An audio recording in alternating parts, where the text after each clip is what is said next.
Go yard. I got so much motherfucking design on right now. Break it down, bring it back, make it clap. I got 3 old thoughts, new guap, wear that thing, bitches on my line. Hai Sobat Belajar. Kembali lagi bersama kami, saya Sela, saya Cynthia, saya Agnes, Dan saya Aron. di Serunya Biologi. Nah, di video kali ini kami akan membahas tentang sistem saraf Otak, dan sumsum tulang belakang. yuk simak videonya. Sistem saraf. Yang pertama dimulai dari strukturnya. Struktur yang pertama adalah akson.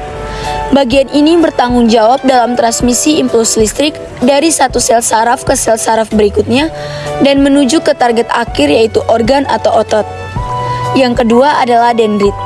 Dendrit adalah struktur yang bertanggung jawab dalam menerima impuls dari sel saraf lainnya dari organ tubuh otot atau dari otak.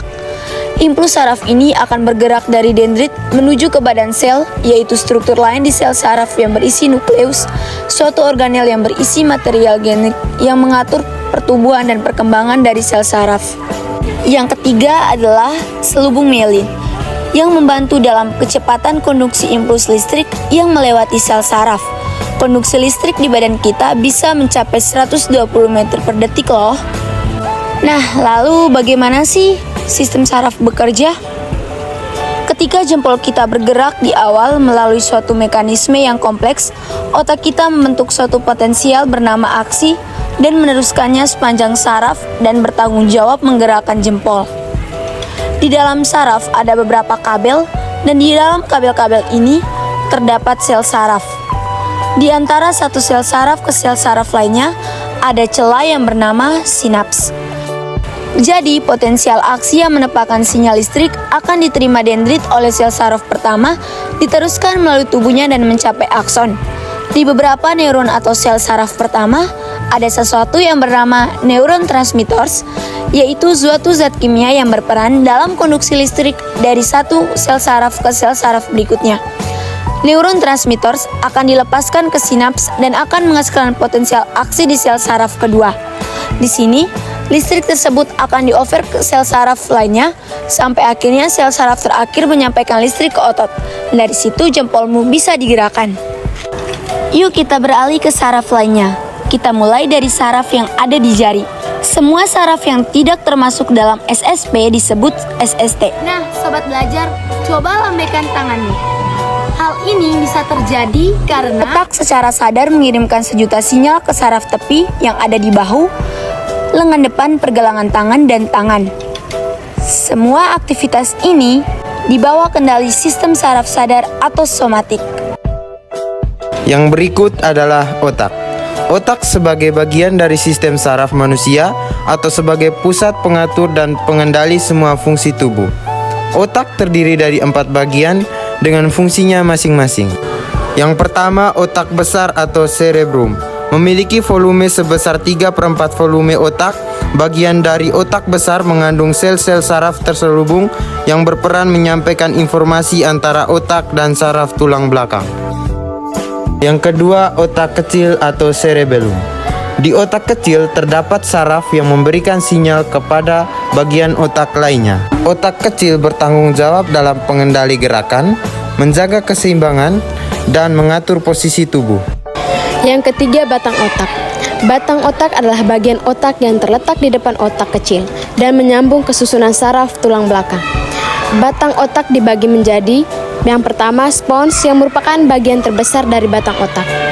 Batang otak berfungsi mengantarkan informasi sensorik ke otak. Yang kedua, otak tengah yang berfungsi mengatur pergerakan mata, memproses informasi visual dan suara yang diterima oleh otak. Dan yang ketiga, medula oblongata yang berfungsi sebagai pusat pengaturan fungsi jantung dan paru-paru. Bagian yang keempat adalah daisaflon yang terdiri dari beberapa bagian, yaitu yang pertama, talamus yang berfungsi sebagai pemancar informasi yang datang dari sistem saraf. Yang kedua, hipotalamus yang berfungsi mengendalikan suhu tubuh, sistem reproduksi, tekanan darah, emosi, nafsu makan, pola tidur, dan produksi harmonis. Yang ketiga, kelenjar pituitari yang berfungsi mengatur kelenjar di dalam tubuh untuk bekerja. Yang berikut adalah sumsum tulang belakang. Definisi sumsum tulang belakang. Sumsum tulang belakang merupakan tempat diproduksinya sel darah merah, keping darah, dan sel darah putih. Tanpa sel darah yang diproduksi di sumsum tulang belakang, tubuh Anda tidak akan berfungsi dengan baik. Fungsi sumsum tulang belakang. Fungsi sumsum tulang belakang memainkan peran penting dalam berbagai aspek fungsi tubuh.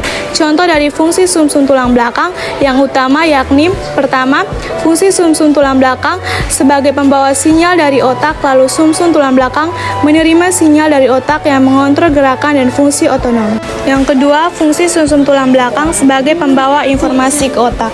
Saraf sumsum tulang belakang juga mengirim pesan ke otak dari tubuh seperti sensasi sentuhan, tekanan, dan nyeri. Yang ketiga, fungsi sumsum tulang belakang dalam respon refleks yakni sumsum tulang belakang yang dapat bertindak secara independen dari otak dalam melakukan refleks motorik. Salah satu contohnya adalah refleks patella yang menyebabkan lutut seseorang tanpa sengaja tersentak saat diketuk di tempat tertentu. Yang terakhir, fungsi sumsum tulang belakang ini mengirimkan impuls saraf untuk gerakan, sensasi, tekanan, suhu, nyeri, dan lain sebagainya.